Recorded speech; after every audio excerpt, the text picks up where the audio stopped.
Live from Los Angeles, this is Rabbi Erez Sherman and Rabbi on the Sidelines.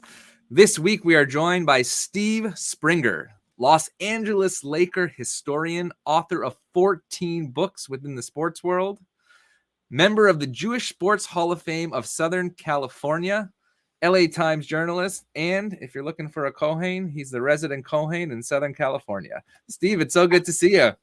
Good to see you, Aaron. I'm doing good. How are you? I'm great. I've been looking forward to this day probably since the day I met you 12 years ago when I moved out west to Shomrei Torah Synagogue. A shout out to our Shomrei Torah family.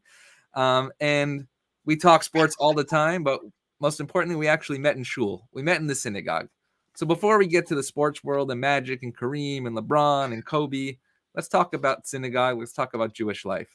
What was your road to your activity within synagogue ritual and Jewish community? How did that love come about? Well, I had a great people for me who kind of blazed the trail. My grandfather came over from Eastern Europe, like so many others, and he never even had an English name his whole life. He only went by his Hebrew name, which was Moshe Zelig, which is my Hebrew name now. And my father was Orthodox, as far back as it goes in Poland, I think. And he obviously took me to shul every holiday, every Shabbos when I was growing up. He learned Torah for the teenagers in a separate chapel at our synagogue congregation, Judea in West Los Angeles, so I grew up in an Orthodox home. It's not surprising that I followed the faith and continue to follow it. So then let's talk about the other side, which is sports. Okay. You become a member of the Los Angeles Sports Hall of Fame, but through the journalistic way. When did you realize that you could actually take this road in sports? You know, there's a wonderful book by Dr. Jeffrey Gurak about American Jews encountering the world of sports. You spoke about your parents, grandparents being immigrants to this country. What did they know about sports, and how did you learn about American sports? My parents didn't know a lot about sports, although my father took me to my first ball game at the Coliseum when the Dodgers were playing there. And, I used to tell people, I'd never been to a game. I'd never seen a lot of people in one place. And so when I went to the game, I always told people, I went to the Coliseum and there were 100,000 people there. I'd never seen anything like it. But then when I grew up and I got in the business, I found a website where you can get the box score of every major league game ever played. And so I knew it was a Thursday in 1958. And at the Coliseum, Dodgers and the Cincinnati Reds. I found it, and at the bottom of every box score, as you know, Ayers, is the attendance. So this huge crowd I'd never seen before. It was a day game. It was actually 13,000 people. So to me, that was 100,000. But I had a conversation I remember with my mother, and I said, because I was fascinated by Vin Scully, so I asked my mother, what does Vin Scully do for a living? And she says he does the Dodger games. I said, I know, but like Dad sells clothes. Well, what did he do? She says, that's what he did. He did the Dodger games. And I said, I was just a kid. I said, he gets paid to go to games? And she says, yeah. I couldn't believe that. I said, that's what I'm going to do when I grow up. I'm going to get paid to go to games. Somebody would pay you to do this? I couldn't believe it as a kid. So that was right then and there. I decided my path in life, and I followed it. So you followed it, but it took a little detour. Start with the beginning about your father-in-law and how you really got into journalism. So I had never written a word other than college essays and stuff like that in school and college, obviously. But I majored in broadcasting because, again, I wanted to be Vin Scully, and I did all the football, baseball, and basketball games at then Valley State with Steve Talbot, a fellow broadcaster. Then I got out into the world and I got a job. I worked for the Dodgers in PR while I was still in school. And then when I got out, I got my first job in Calexico, California, which is right on the border, doing high school football games on radio. Then I moved to, my wife Annette and I moved to Indio, and I did the Indio High School Rajas football games. But I began to see that I wasn't going to be the next Vin Scully. So at some point I realized we had a baby on the way, and I dropped everything. I enrolled in law school, and I went to work with my father-in-law in construction, which, as you know me, that's not exactly me. And then Annette's grandfather on the paternal side passed away, and we went to the funeral. And he was a wonderful person, and he always was helping people. His whole goal in life was to help people. And so he passed away, and we went to the funeral. And then, as with every shiva scene, we went to a relative's house, and there was a big deli platter on the dining room table, and people were coming and going. And Annette's one of her uncles, Marvin Sosna, was the editor of the Thousand Oaks News Chronicle. Mm-hmm. And again, I'd never written anything. So if I'd gone up to that table to get a corned beef sandwich a half hour, 5 minutes earlier or 5 minutes later, I'd probably be a lawyer now and you wouldn't be talking to me. But I went up there, he was standing there, and just past conversation, I said, "So Marv, when are you going to hire me for your newspaper?" And he says, "Well, it's a funny thing you say that. One of my sports guys quit this morning. On my way over here, I found out, and I have to have somebody within the next 48 hours. But you've never done this before." I said, "I know, but I really think I could do it." He says, "Besides, you have a baby on the way." And Annette was 7 months pregnant with Dina, my daughter. And but Annette being Annette and being a wonderful wife, I said, "So what do you think?" She said, "If it'll make you happy, do it." It was totally irrational. And now I look back, what are you doing? You're quitting everything to jump into a field you know nothing about. But I took a risk, and I was at the News Chronicle for 5 years, learned the trade, and then moved on to the Orange County Register, where I started covering the Lakers, and then from there I was hired by the Times. So it was from Thousand Oaks to Orange County to LA Times. Right. Nobody starts at the LA Times, right, at least not in those days. And then what was that? Take us back to that first Laker game that you realize you now have a front seat to the Los Angeles Lakers, and not only a front seat, but you have the responsibility to tell their story to the world. Well, not only did I just, because I was a Laker fan growing up, like so many others, but the timing, just as the timing was perfect for me to just come up to that table to get my sandwich, the timing was perfect to cover the Lakers because Jerry Buss had just bought the team. Magic Johnson was a rookie just starting out. It was all beginning. Showtime was beginning, and I was there from the inception. So timing, again, couldn't have been better. So take us to Showtime. What was Showtime? How did it come about? You had a very close relationship with Jerry Buss. When did you realize that this was something that was really special, not just for the LA community, but in fact, the entire world? Well, Jerry Buss used to go to a nightclub in Santa Monica, and they would start the evenings. They had entertainment, and they would start the evening with 4 singers coming from all 4 sides of the place they were doing the entertaining. And each one would say, "It's showtime! It's showtime!" All 4 of them, and that kind of stuck with Buss. And Buss, he understood finances, of course, but he also understood entertainment. And he didn't just want a basketball team; he wanted an entertaining team, because this was Hollywood, and he was going to bring in all the celebrities to in the front row and in the courtside seats. And so he came up with this idea of this is what he wanted his team to be, and he hired Jack McKinney, who designed. Jack McKinney is an amazing story. He was a very good coach before he came to the Lakers. He only coached them for 14 games. During that time, he designed their offense, which Jerry Buss named Showtime, after that the nightclub he used to go to. And then he had a tragic bicycle accident, which left him with serious brain damage. He recovered enough to come back and coach other teams, but he never coached the Lakers again. And what I always found amazing was Kareem Abdul-Jabbar one time was asked, "Who are your 2 favorite coaches or best coaches over the years?" And he picked John Wooden, who was his coach in college, and he picked Jack McKinney, who coached him for 14 games. But Kareem understood that in those 14 games, he created this blueprint for Showtime, which lasted for more than a decade.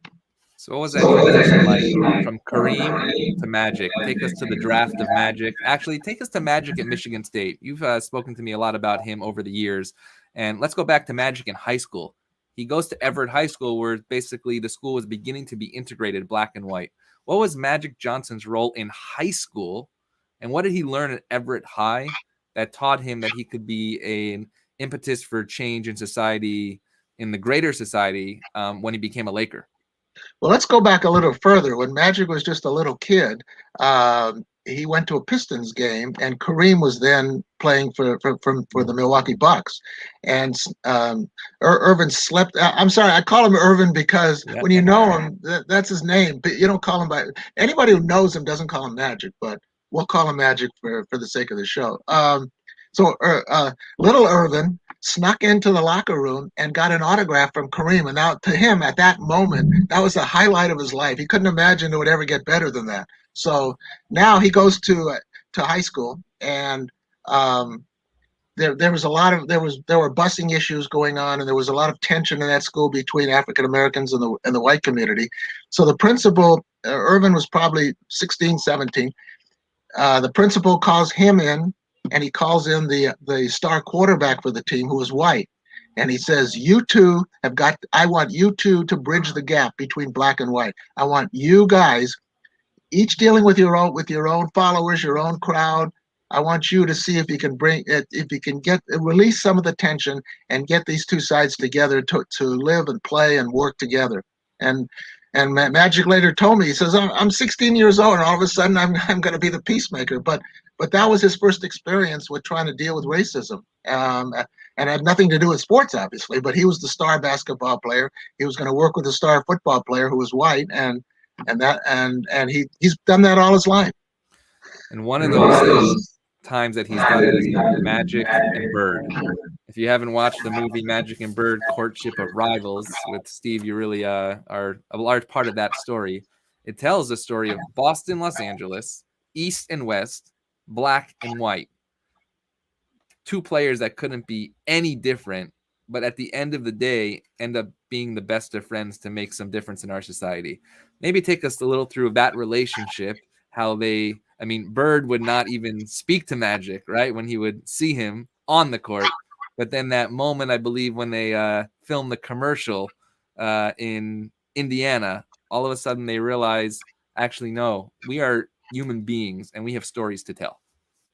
Well, it's kind of funny when you look at it, because neither Magic nor Bird had anything to do with the cities they played in growing up. Mm-hmm. They're both Midwest guys. Larry's Indianapolis, Irvin, Michigan, and so now they're drafted and they go to Boston and Los Angeles. But just imagine, they don't have anything to do with those cities until they get there.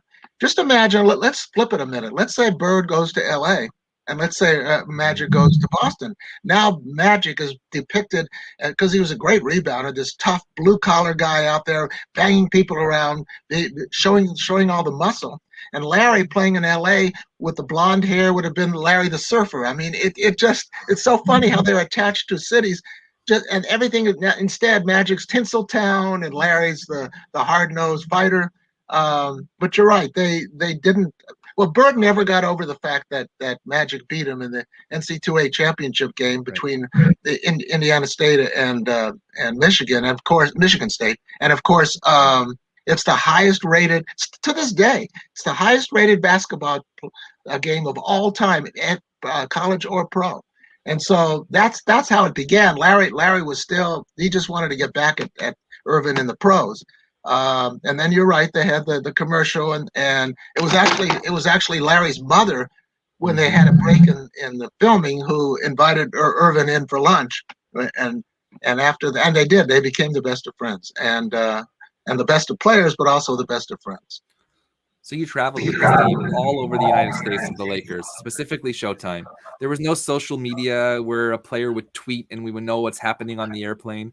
What are some of the moments, let's say, of faith, right, that brought this Showtime team together that we didn't read about in the newspaper during those times, but today we would have seen on Twitter and Instagram or Facebook? What were you seeing behind the scenes that was really making this team be a community? Well, what they would do in the days before, now they have charters, and they're all, it's just the players, and there's a big gap between the players and the media and the players and the public.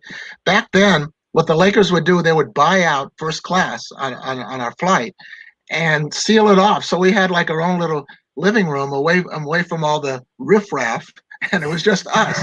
And so there was a chance to bond. We'd all go out. I mean, we go out to dinner together, all of us, players, writers. There wasn't that barrier, and we got to know them. They got to know us, and it was like traveling with a rock band. I mean, with all the women around and all the crazy stuff that went on, but still, we had a bond that they don't have nowadays. And I talked to the guys who cover beats nowadays, and they agree. It's all regimented. There's a 45-minute period before the game. You can go in the locker room. It's you can't approach them here or there. I mean, we stayed in the same hotels, flew on the same planes. We were all once we got on the road, we were all just a traveling party together, and it's so different now.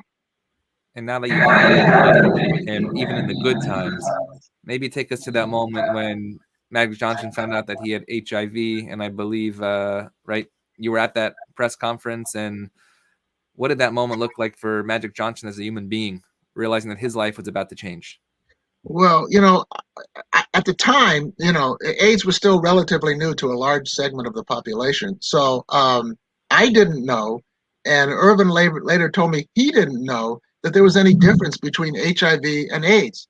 We all thought it was the same thing. So we thought, he got up there and said, I'm going to beat this thing. And I was saying to someone who was sitting next to me, this isn't beating the Boston Celtics. This is a deadly disease. He's going to die, and we're going to have to watch this in public. How painful is this going to be? And so there's a story.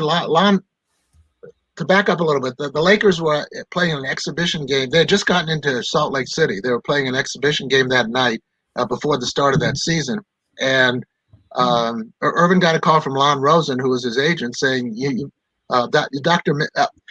The Lakers had got a life insurance policy on Irvin, and so he had to do a standard physical, and then he hadn't got the results yet. So Dr. Melman, who was his doctor, called Lon and said, "I need to see Irvin right now." He says, "Well, he's in Utah at a game." "No, he's got to come back today," and he wouldn't tell him why. So they booked him a flight. He flew home. Lon picked him up, and they went to Dr. Melman's office, and they told him that this result had come back positive for HIV, and he was crushed.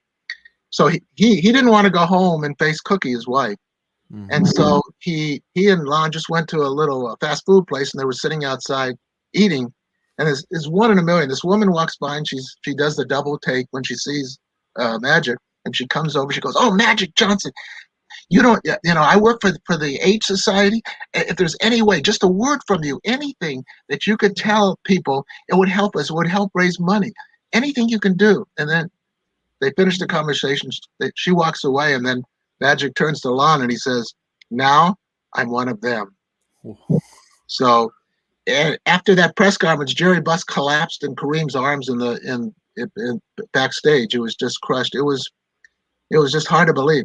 And it's funny because whenever you see Magic, if you know him really well, which I do, he always wants a hug. That was just a standard thing. First time I saw him after that press conference, he had his arms out, and right through in my head, I'm thinking for a second, can I do this? Can I hug this guy? And I did it, but it turned out that it's nothing like COVID. The only way you can get AIDS from another person is through the exchange of bodily fluids. It doesn't. I did a story with a doctor one time who told me if two fighters could bang heads together and one of them has HIV and they could hold those heads together, and you can't pass it on. It only comes through the exchange of bodily fluids, which in a way it's sad that if Irvin had known that at the time, he could have continued to play, but no, people just didn't know enough about it.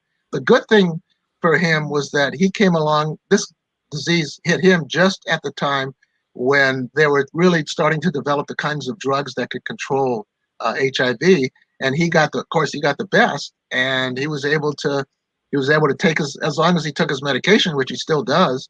I mean, how weird is it? We thought this guy was going to die in his early 30s, and I bless him, he's still alive, and I'm so thankful. But he outlived Kobe. Who would have thought that? Mm-hmm. So that's a good transition in terms of, let's call it the big three. We're going to keep Kareem off there for a moment, from Magic to Kobe to LeBron. So okay. Kobe comes in right out of high school, again, not part of the city, but from Philadelphia. When did you realize that he was perhaps the reincarnation of Magic Johnson, bringing Showtime back? what Chick Hearn told me one time that he had talked to Jerry West. He called Jerry West, and West was puffing and puffing when he was talking. And so Chick says, What do you? It sound like you've been exerting yourself quite a bit. What were you doing? Jogging or what were you doing?" He says, "No, I just came from the greatest workout I've ever seen by any player. And this is a 17-year-old." So that was a little, and then Jerry maneuvered things around so he could get Charlotte to draft Kobe and then trade him for Vlade Divac. And he became a Laker. So it was But a different era. They yeah, played a little differently, but did Kobe see himself as standing on Magic's shoulders? Was he trying to identify himself as just Kobe himself? What made him different or the same as a Magic?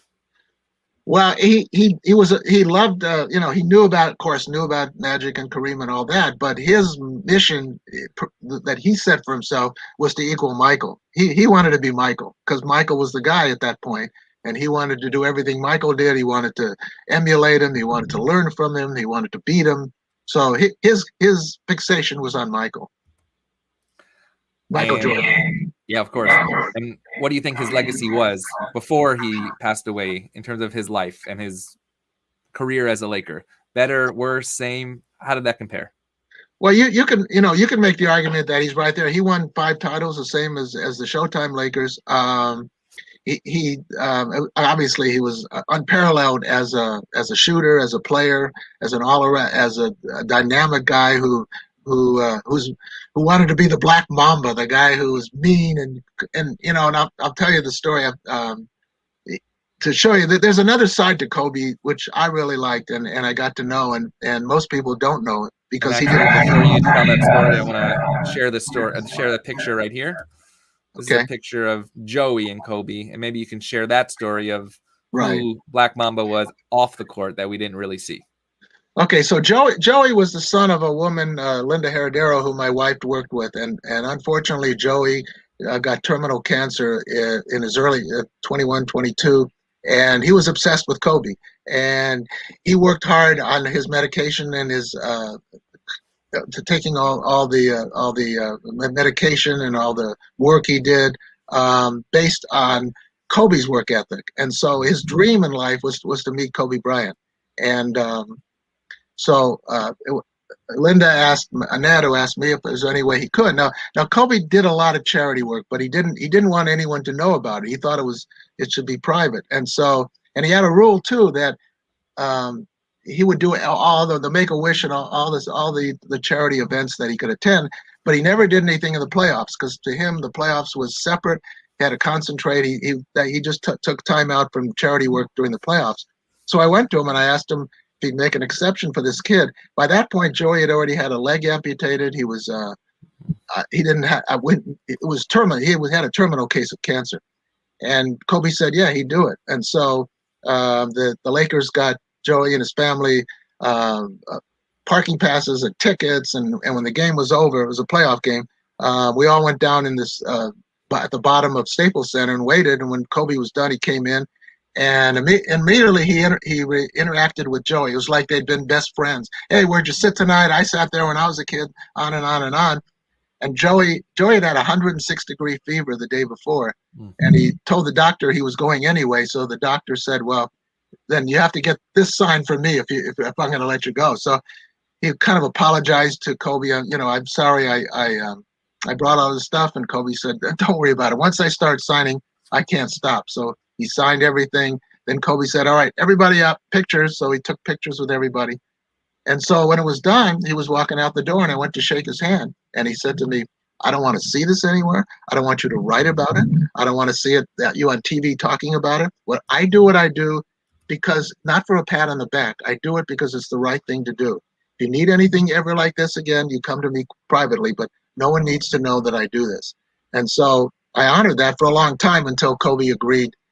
We had a reunion later on, but unfortunately, 3 weeks later, Joey passed away. But that was Kobe. That was a Kobe that nobody saw, and that was the Kobe I knew, and that's why, he was really a wonderful person. I mean, he had his Black Mamba mask he wore when he was playing, but there was another side to him that he just kind of kept quiet. So I'm going to show you a video sit-down interview with Steve Springer and Kobe Bryant.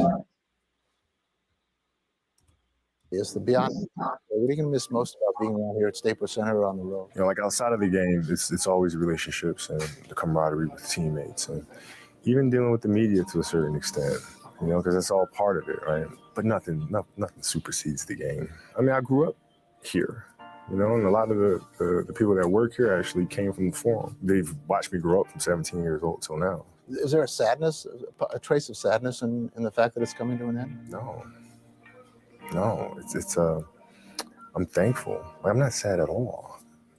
Not sad at all. I mean, there's I left no stone unturned. Man, I gave everything to the game, you know, and for 20 years in the NBA and then more before that. Looking back on that interview, knowing that he's not with us now, take us back to that moment saying, I left no stone unturned. I think it's a beautiful Yisker sermon, right? I left no stone unturned. Right.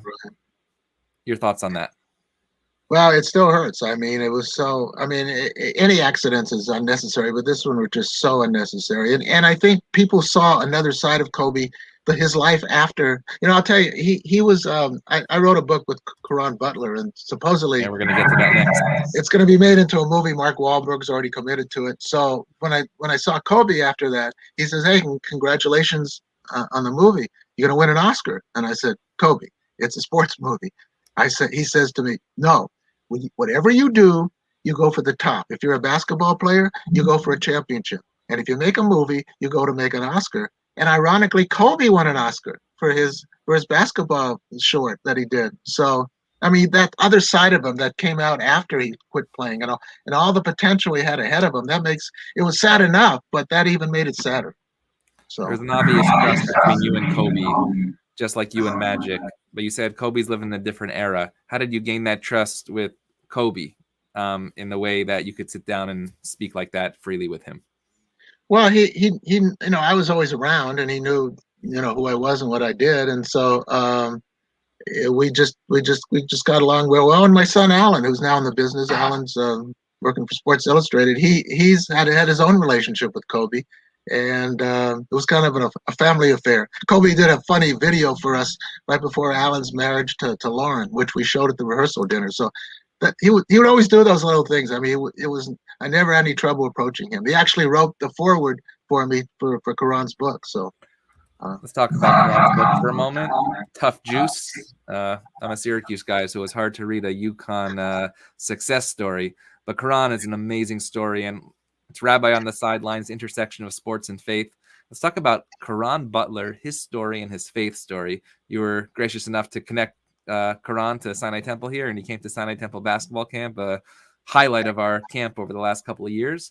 But Karan Butler grows up in Milwaukee, not the same story as not as stable of a family as a Kobe, as a Magic Johnson, right?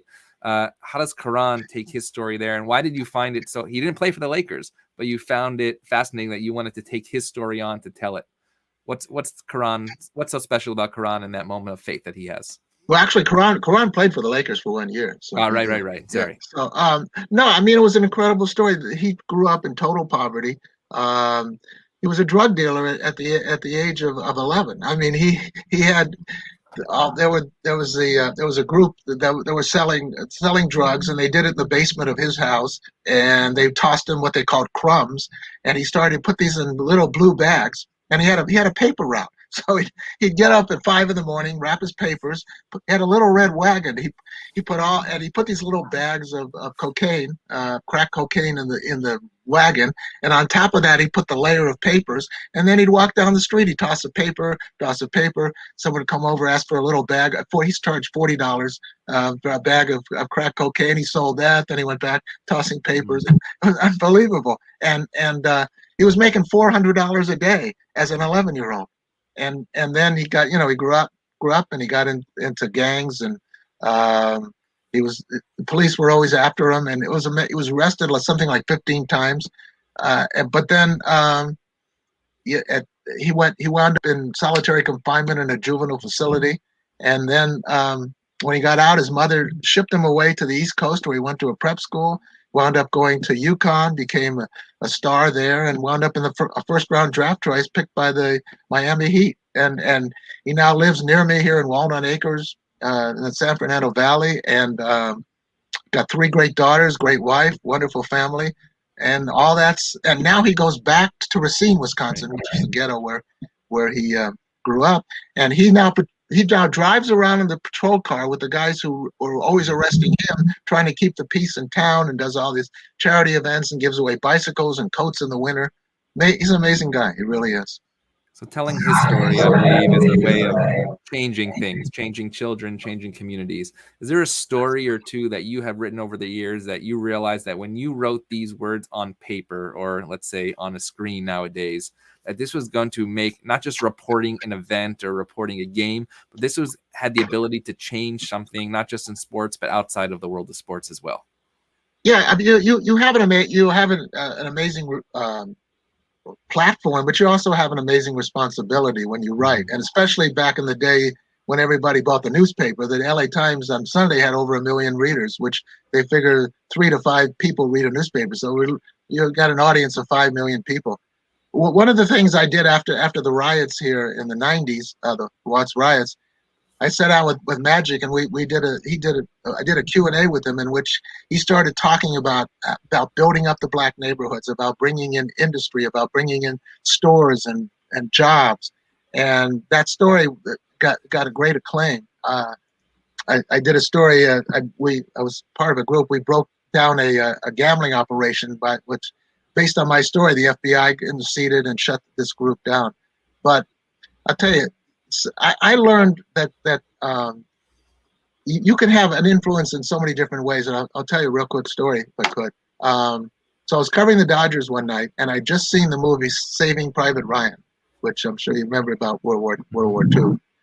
And so the PR guy comes by and says to me that this guy has terminal cancer. He was in the landing at Normandy, and he was dying, and he'd spent. Eric Karros, who was his favorite Dodger, had spent 45 minutes with him if you want to put a note in your story. So I was sitting there thinking, this guy may have saved my life before I was even born. I mean, if D-Day doesn't happen, isn't successful, we might have lost the war. The Nazis might have gotten the bomb before us. And so what I did probably wasn't professional, but I just did it. I said, you've written thousands of sports stories. You always put in the lead, the score, and all that. Messing around with that. But I didn't do that. I can't remember his name right now, but I used his name to lead off the story at the top of the sports page. Joe Jones is a happy man tonight, even though his Dodgers lost, because he's got to spend 45 minutes with his favorite player. And I know, see, back then, before the internet, there was only one edition of the paper. And our deadline was 10:30. And when you're covering the Dodgers, you're the last thing in the paper, and they have no time to do anything other than look for grammatical errors or misspellings. So I knew it was going to have to run. They may not like it, and they may talk to me about it tomorrow, but tonight they're going to have to run this. So I wrote it like that, and it was fine. And then about 2 weeks later, I got a call from a woman. She says, "I'm Barbara Smith. You wrote about my father. I want to let you know he passed away last night." And I said, "Well, I'm sorry." She says, "Don't be sorry. What you did, our family will never forget." He had that paper right by his hospital bed, and everybody who came in, he showed it to them. And you made the last 2 weeks of his life so enjoyable. And so I realized that you can have such an impact just with one person. And funny thing is, I was in the Dodger locker room right after that. And Eric Karros says, "Hey, I saw your story." I says, "Yeah, well, I just saw it said Saving Private Ryan." And Eric says, "I just saw Saving Private Ryan too. That's why I spent 45 minutes with him." So we laughed about it, that we'd both been so affected by this guy that we had each done in our own way. We'd each kind of try to help him in his final days. So you covered all the big LA teams: the Lakers, the Kings, the Dodgers, UCLA basketball. But also you covered USC football, Olympics, everything. You've covered it. Right. And now Alan, your son, does an amazing job. Alan's going to be our next guest, but of course we bring in our elders before our children. So that's why you got the first call. But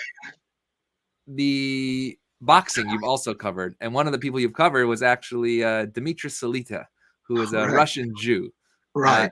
You told me an amazing faith story about him combined, actually two amazing faith stories. Tell us about a Saturday night bout with him, and then also maybe how he got into one of the boxing matches that he didn't really have a ticket to. Yeah, so Dmitry was born in what was then the Soviet Union, and he knew he was not allowed, he was not exposed to Judaism whatsoever.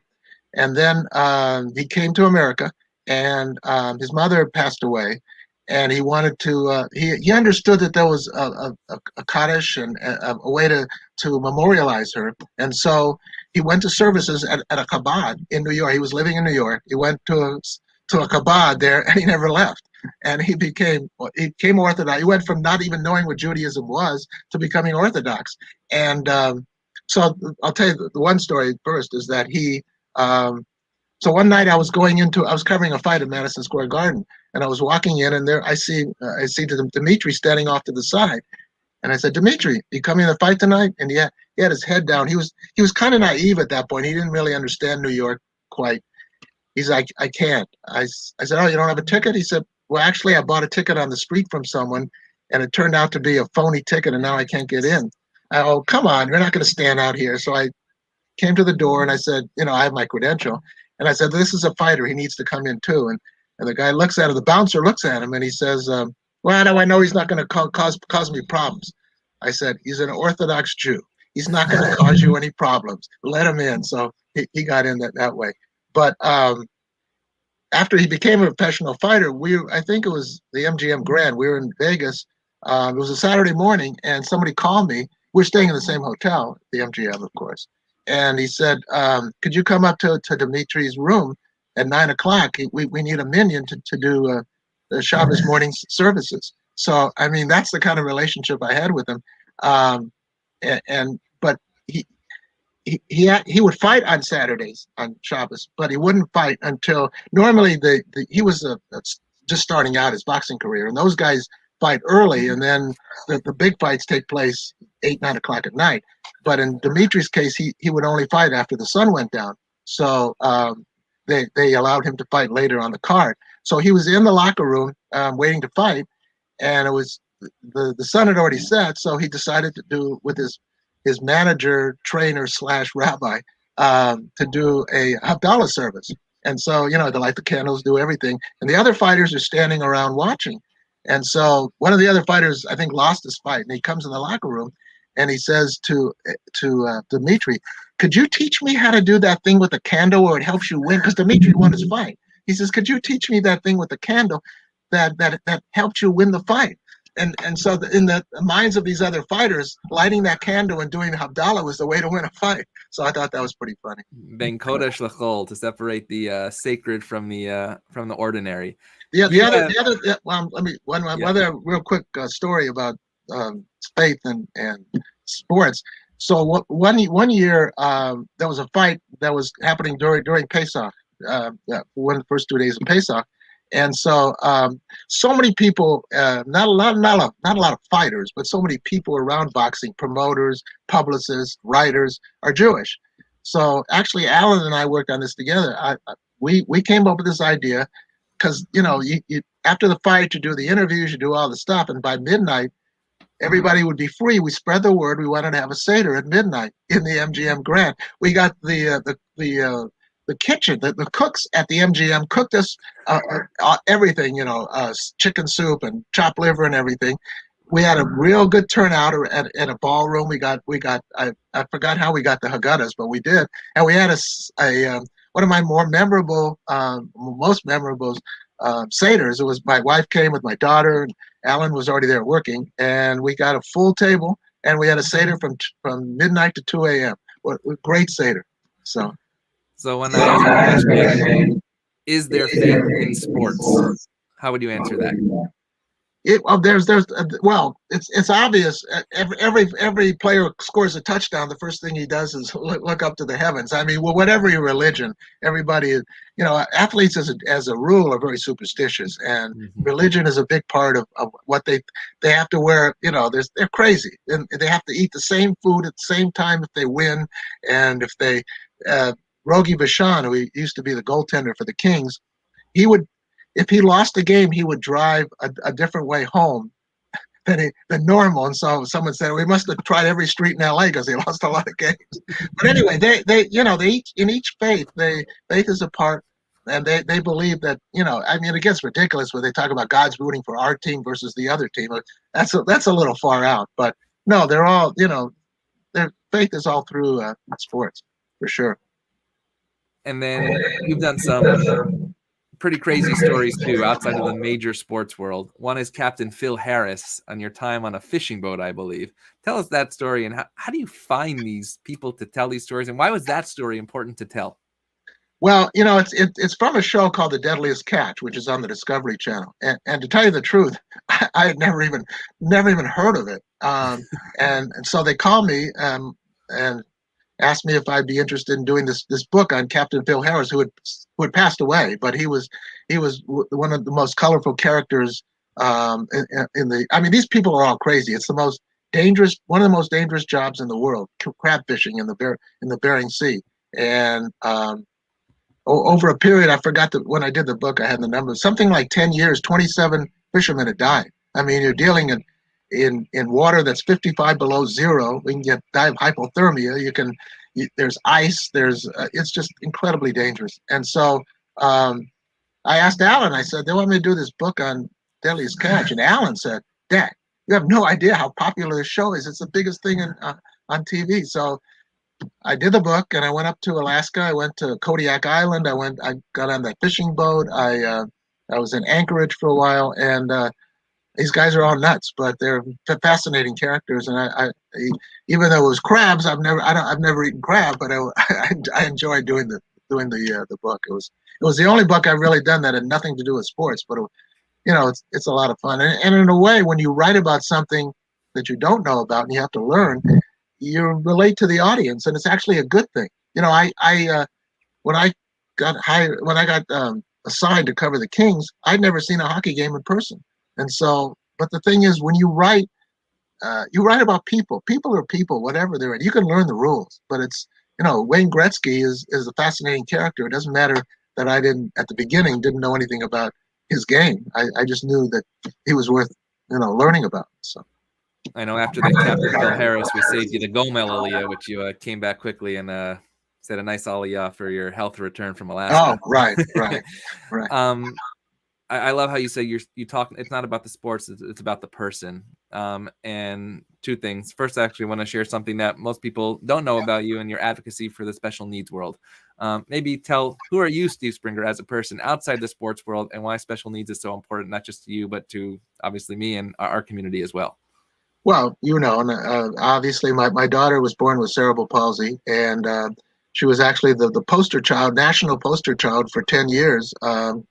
She was in movies and TV shows, and she helped raise a lot of money. And I became totally involved in the handicapped community. And Dina has had an amazing life. She was affected physically, but not at all mentally.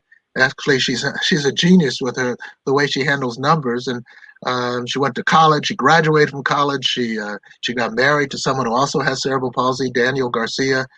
They have a wonderful child who's, if I might say, an artist, and I don't say that lightly, but he really is, Brandon. And so it's an incredible community, and the stories in that community and what the people who are disabled in one way or another have to go through and yourself through your own family. It's very inspirational, and that's a side of my life that I'm glad I have away from sports. And Dina's now got a great job. We're working with Access Services, and she's an amazing person. I'm proud to meet Dina and Daniel, and proud to meet Brandon's preschool rabbi when he started scribbling before he did some amazing artwork. And just I thought you taught him how to do that. Yeah, no, I can barely sign my name, but I can play a couple songs on the keyboard.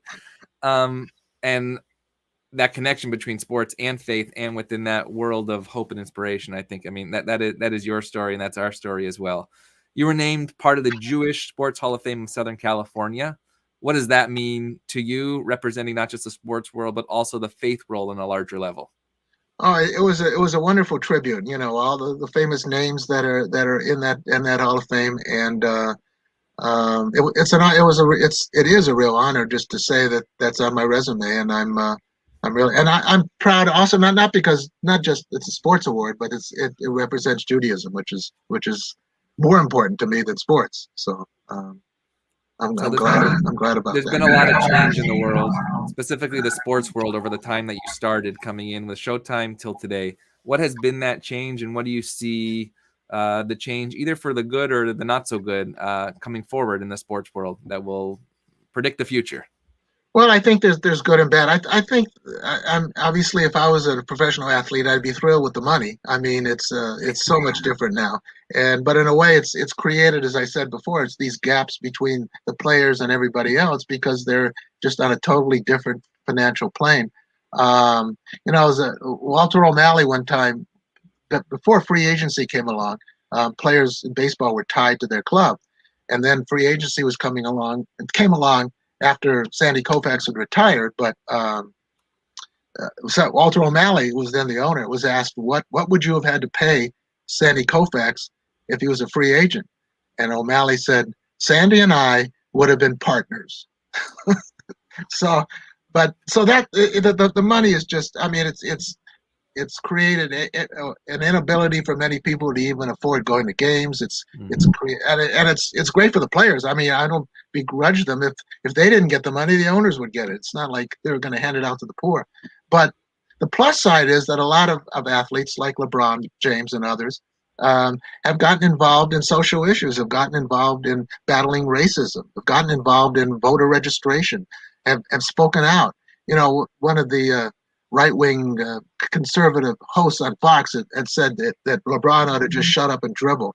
And to his credit, he took that line, that snarly line, and made a show out of it called Shut Up and Dribble, and had all these people on and spoke out against police brutality and racism. And I remember back, I shouldn't say I remember, I wasn't working then, but I was doing a book on the Lakers, and I found that because a lot of players back in that era, African American players, they could play after Jackie Robinson came along, but they couldn't stay in the same hotels, they couldn't eat in the same restaurants, and so they were on an exhibition tour. The Lakers were through the South, and they came to a town where Elgin Baylor wasn't allowed to stay in the same hotel with his teammates, so he announced he wasn't going to play.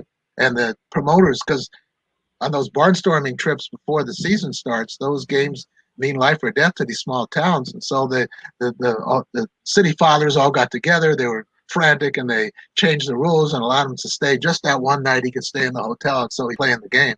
So I mean, there's been a lot, and in those days, the players really didn't have any platform to speak out against that kind of stuff, except what Elgin did.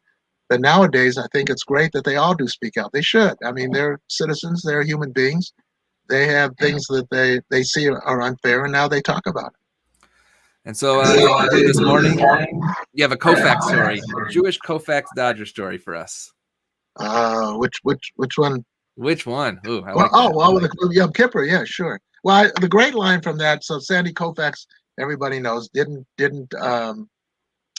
in 1965 in the first game of the World Series because it was Yom Kippur, and so they put Don Drysdale was the number 2 guy. So he pitched, and he got bombed. He was blown out. Like by the 4th or 5th inning, he'd given up 5 runs, and Walter Alston, the manager, came out to take the ball from him, and Drysdale said to him, "Right about now, I'm guessing you probably wish I was Jewish too." That was a great line. But yeah, I could tell you a real quick story about. Yeah, please. Okay, so I'm working for the Dodgers, and I'm a kid. I'm 18, 19 years old, and I got interviews with Sandy Koufax, whose poster is on my bedroom wall. And I'm normally I didn't get nervous interviewing athletes, but that time I was nervous. So I had a tape recorder, and I went up to him and I asked him if I could interview him. I'd never spoken to him, and he says, "Yeah, sure." And so I start to do the interview, and I'm going to say an older guy came running around the corner. When I'm 18, anybody over 30 is older, but. And he says, "Sandy, I'm from the AP. I'm the blah blah blah blah. I need an interview." And and I can't say anything. I'm basically a kid. And he says, just a minute, I'm talking to this young man here. When I'm done with him, I'll talk to you. He says, but I'm on deadline.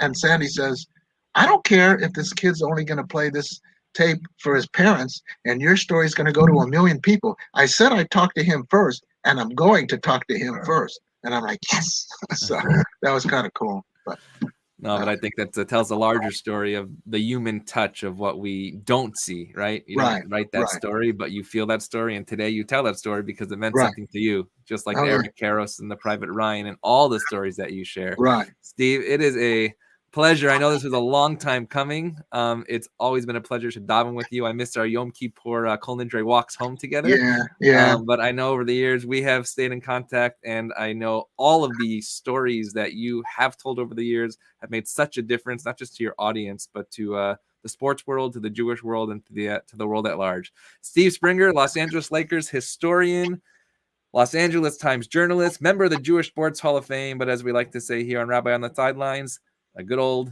mensch. Steve, it's good to see you, and thanks so much for joining us. Thank you Have a so good much, day, everybody. Thank you.